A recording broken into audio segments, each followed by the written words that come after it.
Just look at how well influencers can deceive their fans. These two had already broken up long ago, but they still act lovey-dovey on camera every day, fooling their fans, because keeping the charade alive is key to maintaining their influencer personas. But lying like this forever isn't a sustainable plan. One day, Emily came up with a brilliant idea. She accepted an ad deal and organized a trip. She invited her current boyfriend, her ex-boyfriend, her ex's current girlfriend, her boyfriend's ex, and a group of friends to a campsite. Her plan was to film the ad there, stage a fake argument with her ex, and announce their breakup to the fans. This way they could make a clean break, earn some money, and not upset their followers. Two birds, one stone. But Emily didn't know this beautiful resort was hiding a deadly secret.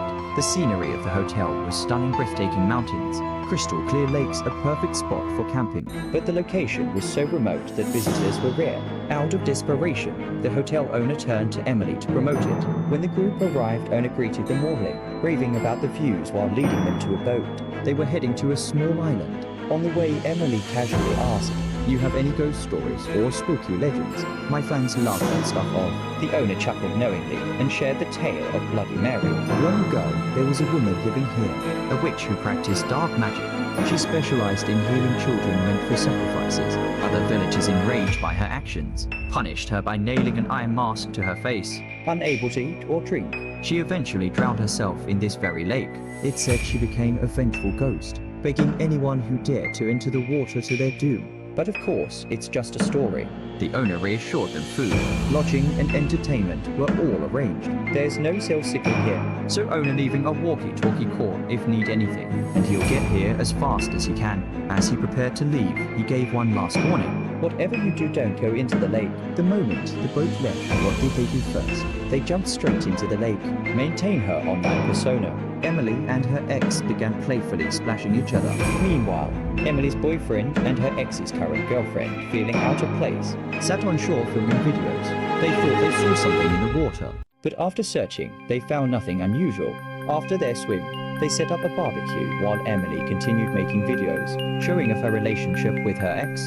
Her plan was to stage a fake fight after dinner, then officially announce their breakup. But things took a strange turn. Before nightfall, Emily's ex Ryan, also a small influencer, asked Emily's boyfriend to help film a video. While recording, Ryan's arm suddenly started bleeding. Ryan was so frightened that he quickly jumped up. But upon closer inspection, he realized there was no wound at all. Whose blood was it? No one knew. But blood anywhere is a bad omen. Group grew uneasy, then Emily's boyfriend admitted, "Okay, I confess, I set this up for some added drama." Furious, Emily nearly throttled him. But before she could, one of the girls suddenly fell into the lake. Everyone froze watching as ripples spread across the water. When there was no movement for a while, they all jumped in to help. But after searching frantically, they couldn't find horror. Just as they started to panic, the girl emerged from the far side of the lake, laughing. "What, you just kidding?" Relieved but annoyed, everyone headed back to shore. That's when it happened. Ryan was suddenly pulled underwater. At first, everyone thought she was messing around again, but then it happened a second time and a third. By the fourth time, they all realized something was very wrong. Group started swimming desperately toward the shore. They finally made it, but then they noticed Violet was missing suddenly. They heard her screams from the water. "Something's grabbing me," she cried, struggling to swim, but before she could get far, in a panic, James reached out and grabbed Violet's hand. Her leg, however, had been bitten badly. One look, and it was clear her leg was in danger of being completely ruined. The shocking sight terrified everyone, but James stayed calm, leading them back to the tents to treat her wound.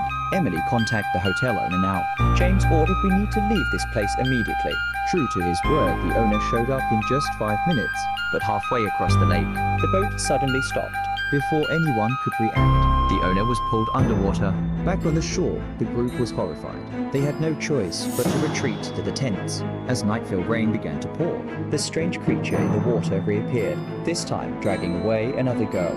The next morning, Emily and Ryan came up with a risky plan. They decided to use Violet to bait the monster.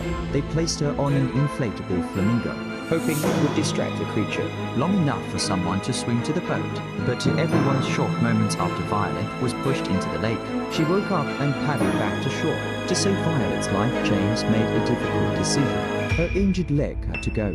James used a knife to amputate the leg, then cauterized the wound with a hot frying pan, and Violet passed out from the pain. With Violet's severed leg, Ryan devised another bold plan. He tied the leg to a drone and flew it over the lake, hoping to lure the creature out. The plan worked. The creature appeared. Snatching the severed leg, Ryan took the opportunity to dive into the lake, swimming frantically to the boat. Once aboard, he paddled the boat back to shore. The group hurried onto the boat ready to leave, but the creature wasn't about to let them escape. As they neared the shore, it grabbed the oars, stopping the boat in its tracks. With no other options, the group began paddling with their hands. Suddenly, Emily screamed. The creature had grabbed her hand. The group caught her free, but in the chaos, Violet was dragged into the water again. James didn't hesitate. He dove in after her, followed by Emily's boyfriend. The shore was so close, they found Violet and started pulling her back. But as the creature closed in, Emily's boyfriend made a split-second decision. He sacrificed himself so the others could escape win. The group returned to the hotel. It was eerily empty now. Only Emily, Ryan, James, and Violet were left. Ryan believed the creature was Bloody Mary herself. As long as we stay on land, he reasoned, we'll be safe. But James wasn't so sure. I don't think there's any monster said. I'm going to find help. As she ventured out, Emily and Ryan noticed movement outside the window. James entered a nearby cabin. There she found the first girl who had been dragged away alive. Her suspicions were confirmed. There was no monster. As she turned to leave, something grabbed her. James fought back, smashing the attacker with a nearby object. She picked up an axe and swung it, seemingly killing her assailant. She ran back to the hotel and explained everything to the group. But before they could react, the monster returned. The group hid as the creature entered the room. Finding no one then, without warning, the creature swung its axe at the last second. Ryan charged forward, tackling it to the ground. THA group joined forces to take down the monster. It was a hard fight, but they managed to overpower it. However, just when they thought they were safe, the truth emerged. There was no monster at all. It had all been a charade craft by the hotel owners, a husband and wife who had disguised themselves as the creature. Ryan was killed in the chaos, while James and Emily were captured and tied up by the deranged couple. The wife, cold-blooded, stood before Emily in front of James brutally murdered Emily. Without a second thought, James screamed, helpless to intervene, but before she could turn her blade on him, a noise from outside drew. The husband burst into the room, but Violet had followed him. Without hesitation, she raised her gun and shot him dead on the spot. Only James and Violet were left alive. They leaned on each other for support. Together, they stumbled toward the car. As they opened the car door, it was a man sitting in the back seat. James froze. She recognized him immediately. It was the hotel owner's son. She had seen his face in a family photo earlier. The man was clutching a knife. His hands trembled and his voice cracked as he spoke. Yes, this wasn't supposed to happen. He stammered, no one was meant to die. James, ever calm under pressure, softened her tone. It's okay. The brawling and resourceful James proved to be a true powerhouse. Leaving the cursed resort far behind, the two survivors drove off into the night, bruised, battered but alive. And so their nightmare finally came to an end.